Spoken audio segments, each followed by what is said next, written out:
的中文播客。Hello， 大家好，欢迎来到木木的中文播客。今天是5月8日，周五，大家这周过得好吗？昨天有一个外国朋友跟我说，他想去中国旅行，然后我就问他，那你想去哪个城市呢？他说上海。其实之前也有别的外国朋友跟我说自己想去中国旅行，几乎可能10个人中大概9个或者可以说是10个都说想去上海。大家如果要来中国旅行的话，首先会想去哪个城市呢？作为一个在上海生活工作过的人，我其实不是很知道上海作为旅行目的地有什么特别吸引人的地方。因为如果问一个中国人说，中国旅行你想去哪个城市？我觉得大概大家可能会说，云南、广西、新疆、重庆、厦门这些更具地域化特征的地方，但可能是上海相比于其他城市更被外国人所熟知，所以如果是第一次来中国的话，可能会先想到上海。就好像中国人要去韩国玩的话，首先会想到首尔；要去日本玩的话，首先会想到东京；要去越南玩的话，首先会想到胡志明一样。所以今天的主题是上海旅行。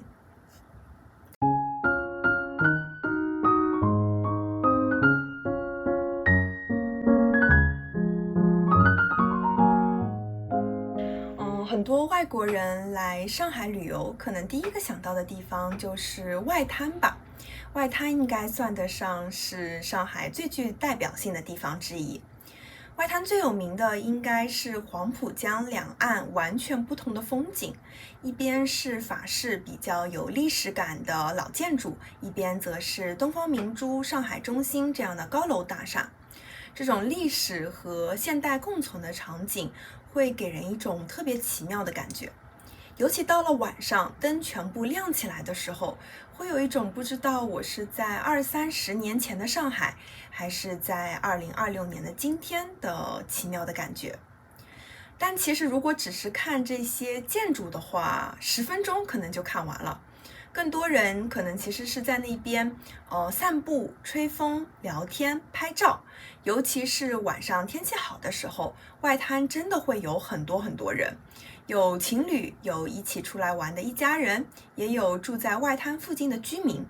很多人其实不是为了做什么特别的事，就是坐在江边的椅子上，看着黄浦江发发呆、吹吹风。所以外滩真正吸引的人的地方，可能也不只是那些高楼大厦和夜景吧，而是那种喝着饮料、吹着风、聊着天、看着来来往往的人们的时候产生的那种原来我真的在上海啊的这种感觉吧。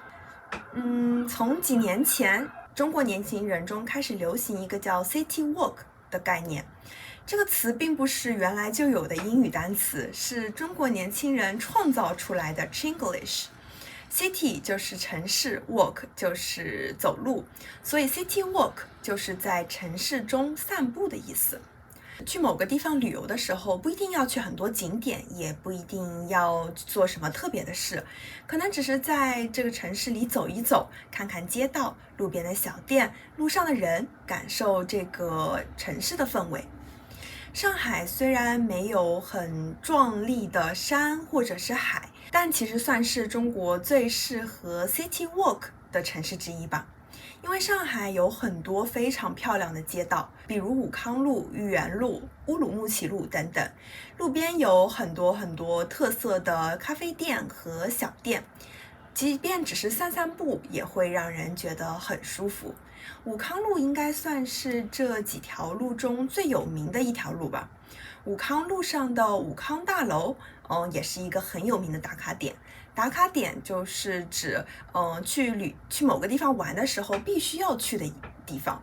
武康路的两边种满了梧桐树，如果天气好有阳光的话，阳光穿过树枝和树叶洒在墙上、路面上的时候，那些光影真的非常非常好看，会让人有一种平静而且很治愈的感觉。武康路上还有很多老洋房，这些房子已经有几十年甚至上百年的历史了，大部分都是木质门窗，看起来和现在的建筑非常的不一样。路边不仅有特色小店、咖啡店，还有一些文人故居。故居指的就是某些人以前的房子。这些故居也是很值得一去的。一直沿着武康路走，就会到安福路。安福路的氛围和武康路完全不同。武康路会让人觉得很安静、很治愈、很有历史感。那么安福路就是潮流、现代的感觉。路边会有很多当下非常流行的元素的店，会让人有一种突然从老上海到了现代上海的感觉。说着说着，我也想再去一次了呢。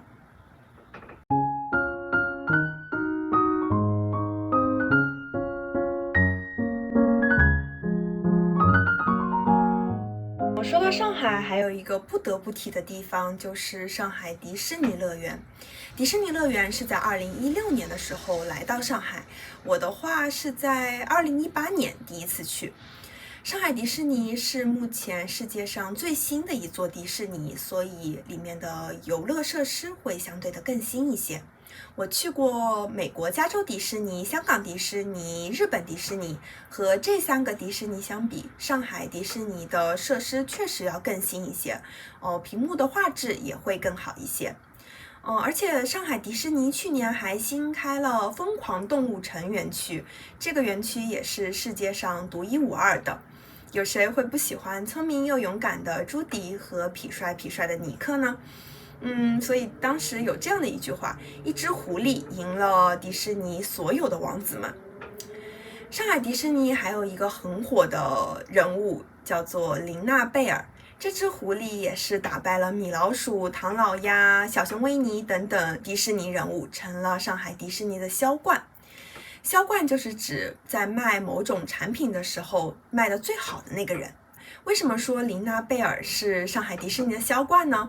因为除了只去体验一次的游客之外，有很多人是专门为了看琳娜贝尔，然后去上海迪士尼很多次。有的人会提前很久去排队，只为了和琳娜贝尔见几分钟。还有的人会一直关注上海迪士尼什么时候出琳娜贝尔的新周边，一旦出新商品就会立刻去抢购。有的时候刚开售没多久就已经售罄了。然后网上还出现了代购，代购就是指帮别人买东西再加一点点价格转卖出去的人。我还在网上看到有人为了买限量版的琳娜贝尔玩偶，很早就去迪士尼门口等着，一开门就立刻跑着冲到商店里去购买，有一种在追星的感觉。琳娜贝尔虽然很可爱，但是如果你想要实际见到她的话，可能要做好排队2小时的心理准备。不仅是我，可能对于很多人来说，去迪士尼不仅是去游乐园，更像是暂时的逃离现实生活，进入一个童话世界。我每次去迪士尼都有一种去到一个其他星球的感觉，有一种重新变成小孩的感觉。尤其是在上海这样生活节奏快、压力又大的城市里，这种差距感就更加明显了。上海迪士尼之所以这么受欢迎，可能不只是因为它是有名的游乐园，更多的是给像我这样的成年人也提供了很好的情绪价值吧。情绪价值简单来说就是让人开心、让人被安慰、让人感到治愈的一种感受。去上海迪士尼的交通方式有很多种，最简单的就是坐11号线，上海迪士尼是11号线的终点站。上海迪士尼不管是工作日还是周末，人都非常的多，去之前一定要做好暴走和排队的准备。暴走就是指走很多路。迪士尼晚上还会有一个烟花秀，烟花秀结束后出迪士尼的人会非常多，所以如果你也打算看完烟花秀就离开的话，我建议是提前1-2分钟就先向门外走，要不然可能会被堵在里面。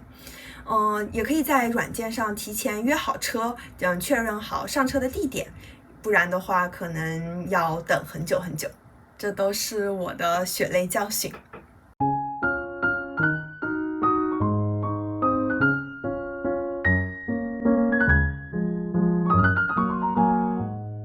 今天简单的介绍了一下大家如果将来去上海旅游的话，我觉得值得去的几个地方。当然上海还有很多值得去、值得慢慢探索的地方。我觉得上海是一座相比于一天去好多景点，更适合慢慢散步，喝着咖啡，欣赏街景，然后慢慢去体会这座城市原本的氛围的一个旅行地。现在是5月上旬，5月、6月都很适合去上海旅行。但是如果是7月、8月，我就会建议大家再三考虑一下，因为上海的夏天真的非常非常热，可能早上开始就已经是34度、35度，到了下午就可能会超过40度。如果一直在户外走动的话，我觉得会很热、很辛苦，旅行的体验也会大大下降。所以除了7月、8月去上海玩的话，在天气上应该都不会有什么太大问题。今天也很感谢大家收听木木的中文播客，下周我会带着更有意思的内容和大家再次见面。如果大家有什么想听的主题，也可以在视频的下方进行留言。那么无论在世界的哪个地方，希望大家度过美好的一天，我们下次再见，拜拜。